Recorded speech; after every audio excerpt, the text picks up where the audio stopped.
Did you know that 70% of change initiatives fail? Isn't that astonishing? Think about the impact it has across every industry and market. These failures, however, are largely due to ineffective leadership.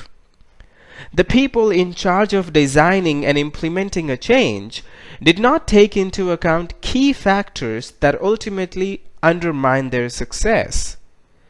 Unlike leading innovation, leading a change initiative is challenging because you're asking people to do something that they didn't initiate.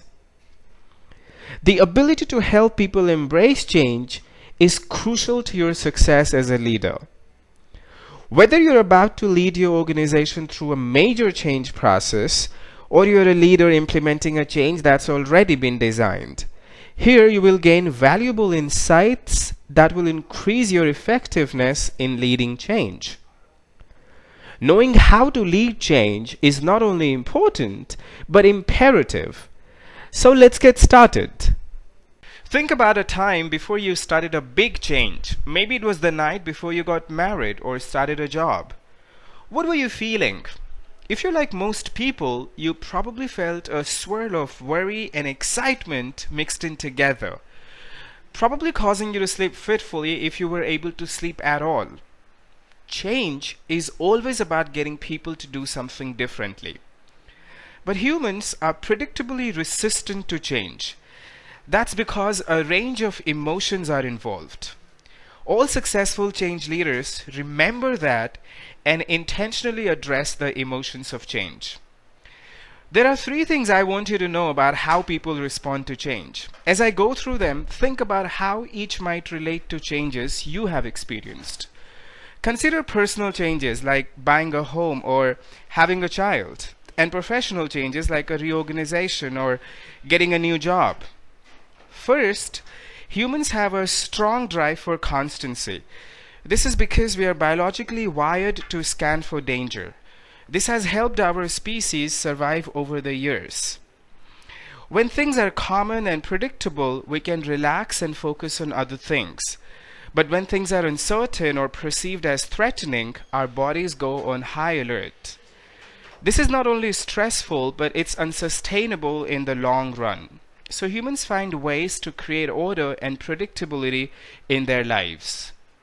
Think about the subtle routines that create order in your workplace, like the method you use to take and file your notes, or how you organize the office supplies on your desk. Consider how frustrated you would be if every day your stapler was in a new location. Of course, there is individual differences. We all know that person who thrives on change. But even that person has a thread of constancy in his life that he holds on to. Second, there is a continuum of how people respond to change. According to research by Dr. Chris Musselwhite, people exhibit one of three common types that fall on a continuum. You should have actually taken the test before starting the module, and you would already know what your change acceptance type is. Anyway, on one end, you have the conservers, who are more cautious and prefer to retain the current structure.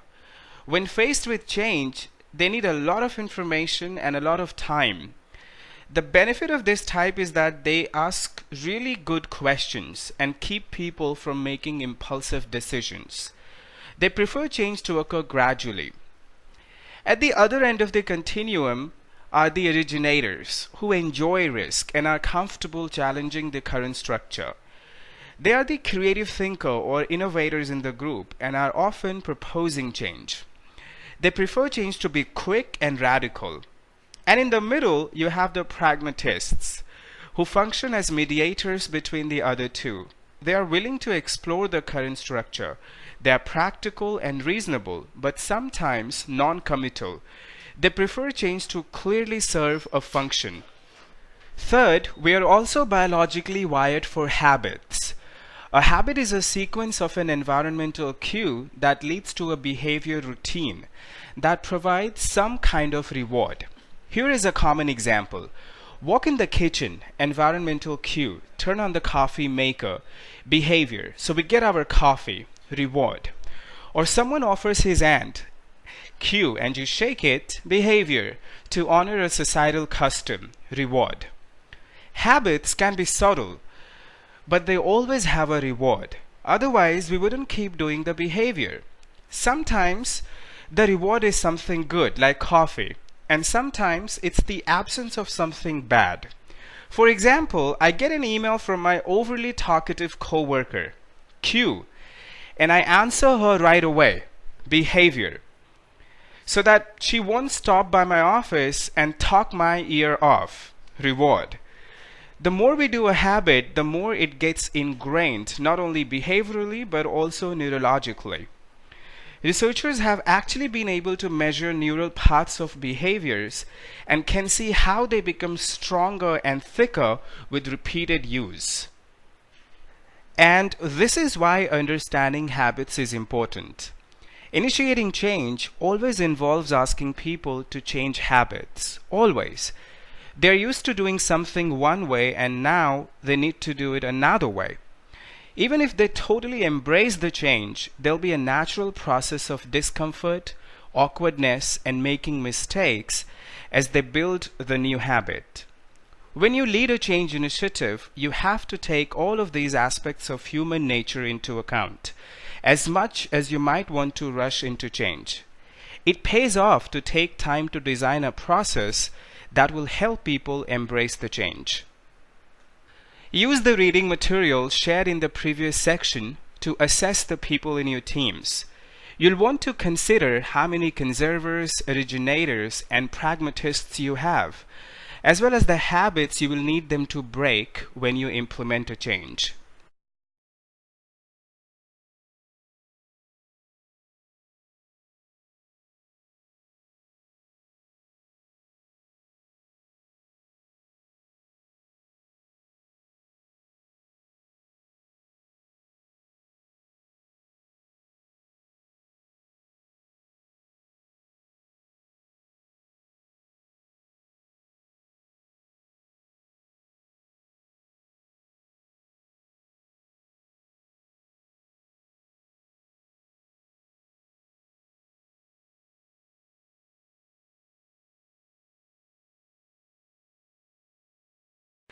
Resistance is a natural part of change. Haven't you ever had to talk somebody into a change? Even if it was a positive and exciting thing like buying a new car or moving to a new home, they give you all the reasons why it's not a good idea, and they drag their feet on taking action, only to love it later. This is because of our human drive for constancy and our attachments to habits. All humans have a psychological response to change. While the change itself may be factual and structural, there is an emotional aspect of the change called the transition. When you lead change, you must tend to both the structural or technical aspects and the emotional or transitional components. When faced with change, we can have a range of feelings from hope and excitement to anxiety and anger, sometimes all at once. Humans actually have a predictable pattern of emotions with regards to change. It's called the change curve, and it looks like a roller coaster. The change curve unfolds over time and shows the impact change has, both positive and negative, on productivity and morale. Let's walk through the stages and see what happens. When change is announced, the status quo is disrupted. This can create feelings of shock and anxiety, and sometimes excitement. People tend to question the change or even ignore it and pretend it's not happening. Hallmark phrases here are, "I can't believe they're doing this," and "how will this impact me?" Then folks move into the next stage, which is marked by resistance.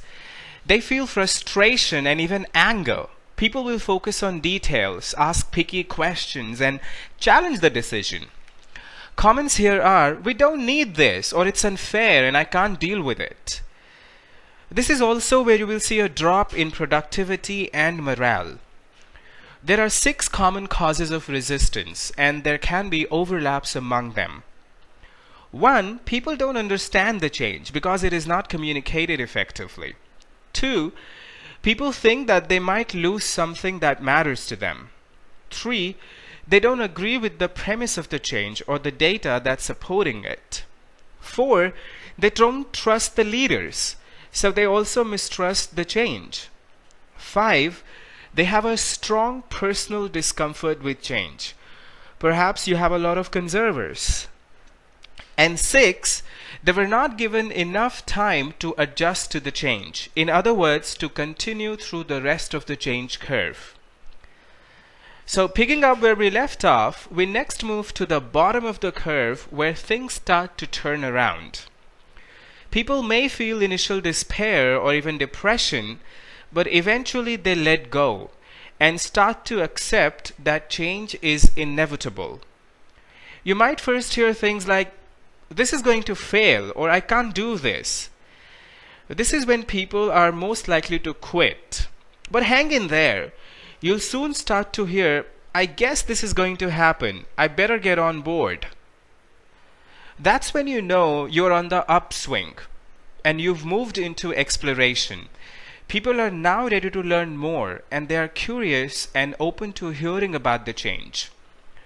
You may find yourself repeating much of what you've been saying all along, but now they have stopped resisting and are actually curious. Phrases here include, "What's this all about?" and "This might actually work." Now you have momentum and you move into the embracing stage. People have fully accepted change and are actually excited about implementing it. Productivity and morale are back up to prior levels, and you hear things like, "This is going to work. It's going to be a good change." Finally, you have the aftermath of the change, which is where people can see the results. At first, there is excitement about the accomplishment, and you will hear things like, "We did it!